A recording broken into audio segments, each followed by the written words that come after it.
For a lot of you, ESG reporting is probably what brought you here. It's probably something you're looking at, you're feeling pressures that you should do it. And it's important. Reporting and communications are really key, really critical to capturing value from your ESG investments. They're critical for capturing value and mitigating risk. But when you look at ESG reporting and communications, don't just focus on an ESG report. I see so many people do that. They often make a report far too complex, and we'll talk about that later. But they just focus on an ESG report and getting something they can hand to investors, to their financial stakeholders, to their regulators. And they miss the fact that there is so much embedded in their ESG performance that can create a lot of value if they communicate it right. The first thing when you look at when you're thinking about an ESG report is don't get stymied, don't get overwhelmed by ESG report cards. For most of you, maybe all of you, they actually don't apply. The world of ESG report cards is very confused, to put it mildly. There's probably a dozen firms putting out ESG report cards where they claim to rate your ESG report on a quantitative value that allows them to give you a score and rank you against other companies. That may be applicable for some large Fortune 500 companies. For most of you, it's absolutely irrelevant. And even for most Fortune 500 companies, it's not relevant because there's no standard. There's a dozen or more firms doing ESG report cards. Many funds, many investment houses have their own, or they take a combination of them. The reality is ESG reporting and communications is about making information available on your ESG impact to stakeholders, internal and external stakeholders. So just think back, what is ESG? It deals with environmental issues. It deals with social issues. It deals with governance issues. It deals with how you're affecting those areas. What you want to do is think, look at it. On the environmental side, what are you doing that is having a material effect on the environment, either positive or negative? How are you measuring that impact? What data do you have on it? That becomes part of your report. You may have three key environmental issues. Some of you may be where you're having to report on your greenhouse gas, and you'll have numbers on that, and you'll be talking about what you're doing, your scope 1, your scope 2, your scope 3, however far you're going on that reporting. But as you're doing it, keep it as simple as you can. Keep your data as simple as you can. As you look at your efforts, what are you doing to mitigate your environmental impact? That's important too. Include that in your report. Talk about it. How can you measure the report? Same thing on social. How is your business affecting society? How are you affecting the communities you're working in? How are you affecting your employees' social life and private life? How are you affecting these areas? Which of them are really material? How do you capture data so you can put actual quantifiable numbers on it? And if you don't have all that data for now, work with what you have.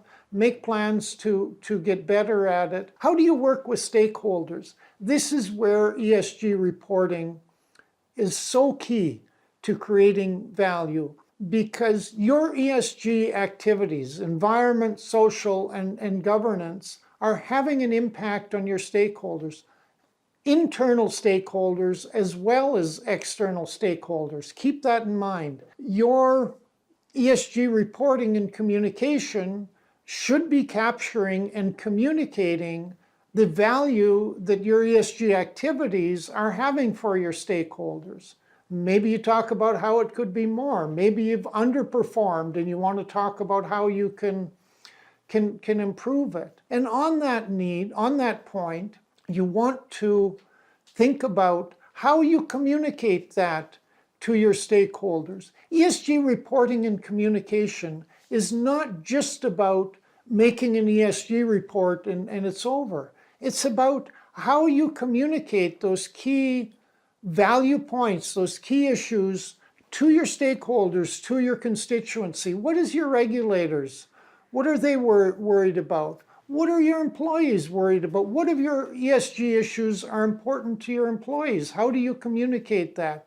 Which of your ESG issues are important to the governments where you work? And when you talk about an ESG report, don't just think of a big formal report that might be PDF that's 100 pages or 150 pages and go on your website and you don't print, or you might print, but who wants to read it? When you're doing your report, think about how you can structure it and put it into bite-sized chunks and how you will communicate that. When you're doing your ESG report, think about how you break it into chunks that you can communicate.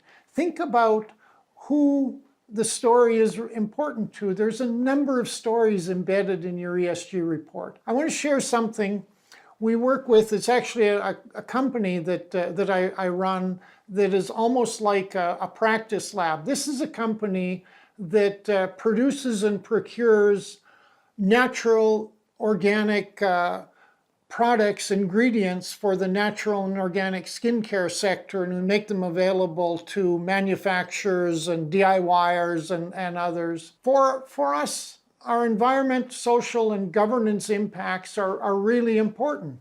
We don't have an investor or financial stakeholder that matters to. They're important for us as a company because they're important to the people who buy our products, and they're important to the people who buy from the people that buy our products. So simply putting a big report on the internet is not going to let us capture that value from there. So what we did, we made a card, a little 4x6 card, and you can see on the one side, it has all the chapters. It has environment, it has the various key issues, the material issues on environment.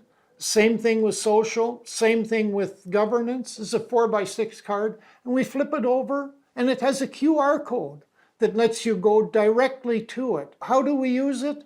We ship 4,000 to 5,000 orders a year to customers in North America. They order from our store and they go up from our fulfillment center in North America.